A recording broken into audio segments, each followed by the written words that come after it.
Hi there, everyone. It's Deborah O'Toole, textile artist. And Merry Christmas for the other day. Right now, we're in the middle between Christmas and New Year. And I always find this a lovely period of the year where we can just relax and get back to some projects that have been waiting on the table, like this poor little piece. I have been a bit quiet in the studio recently because I was interstate for about 10 days visiting family and friends for Christmas. And I'm back at home, and yesterday I got a chance to get back into the studio and finish off this piece. So this piece, as you can see, is just a little postcard size textile artwork. And the theme of this was the environment. So what I did was looked at some fabrics that I had that I'd already naturally dyed. Most of them are silks, some of them are cottons, and the fabrics were dyed with rust and also a bit of onion skins and other leaves. So they've got those lovely earthy dark colors, browns and things.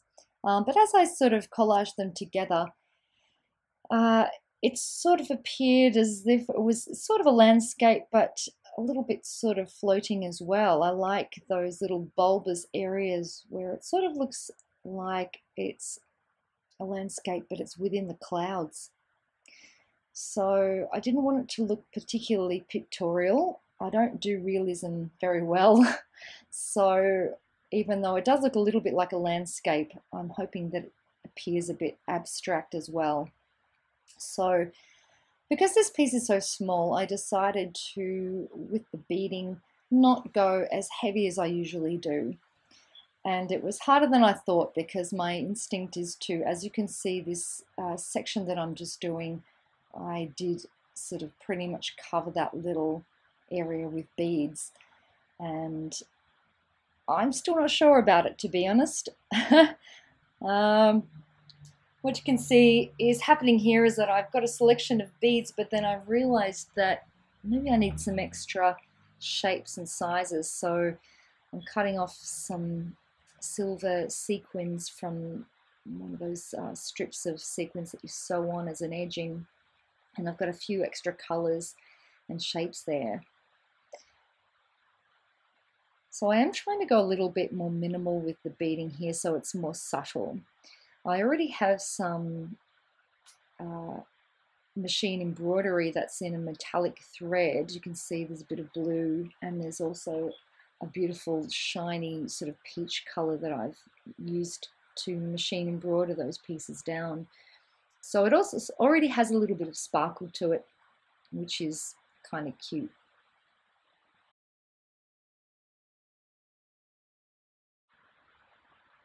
Quite often lately when I choose the beads that I'm going to use, I come up with a selection that I think is going to work.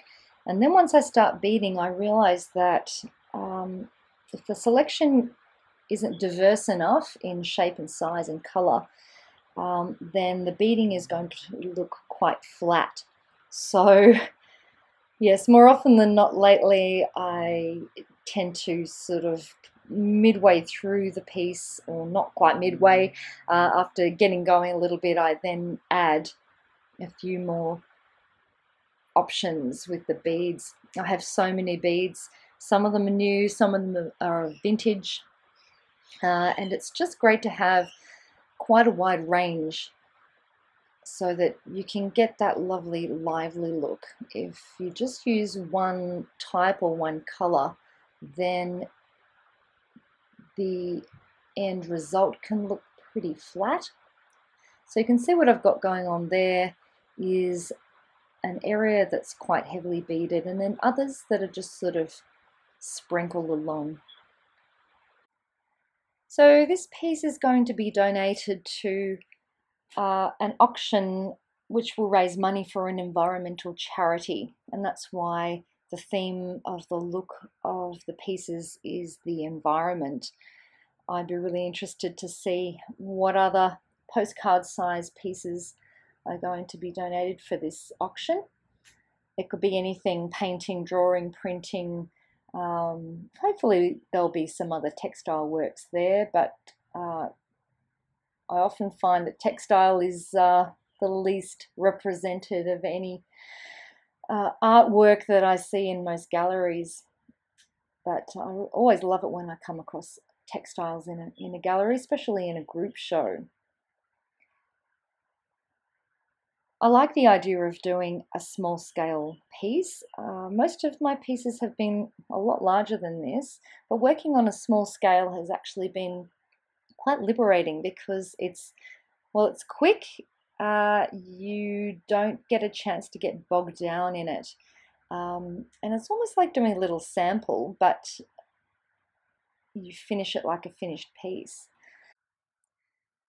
But of course, the beading does take ages, and so that's why I've presented this video in 8x fast motion. And in fact, coming up now, I've fast forwarded or cut out some bits so that you can just sort of see the end result. You can see where I'm going there. I'm now doing a section where it's covered with beads, but not quite as densely as that other little bit sort of in the middle. So here we are. I'm getting close to the finish of it. It did take me a little bit to sort of figure out whether it was finished or not. Here I am just sort of looking and seeing whether I've actually done too much.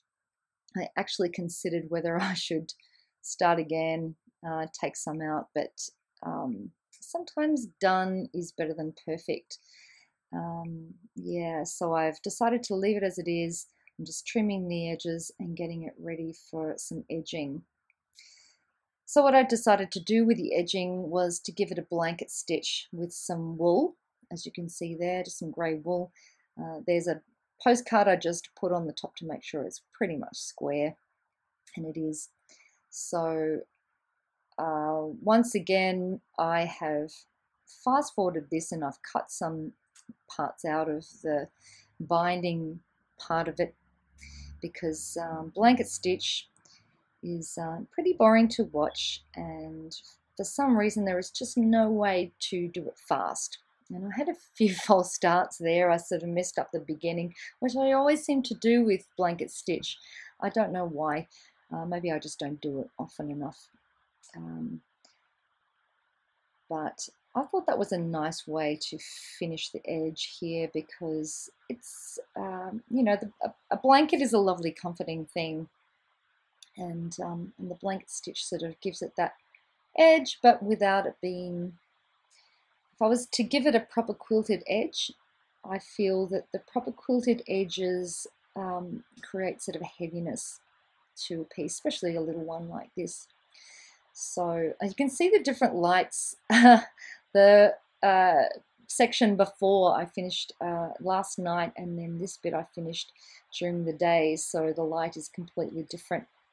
And here I am just sort of getting towards the end. Yeah, like I said, there is no way you can do this quickly. If you pull those threads through too fast, it just gets tangled, and this particular wool tends to split a little bit. Had a little bit of trouble with the end of this as well, so I was fiddling around a little bit to make it not look quite so bulky. But I'm pretty happy with how it's finished up. It's given me some really good ideas for some work that I might do in the future. I do have an idea for what will be a larger work which I'm going to apply to exhibit, and that theme is the outback. So the colours I've used here on this piece would definitely work with an outback themed piece. So yeah, sometimes just sort of doing a small thing can give you some ideas for what you might do in the future. So I'm nearly done here.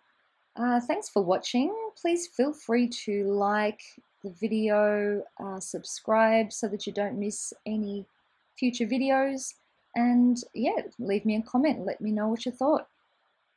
Thanks for joining me. Until next time. Bye.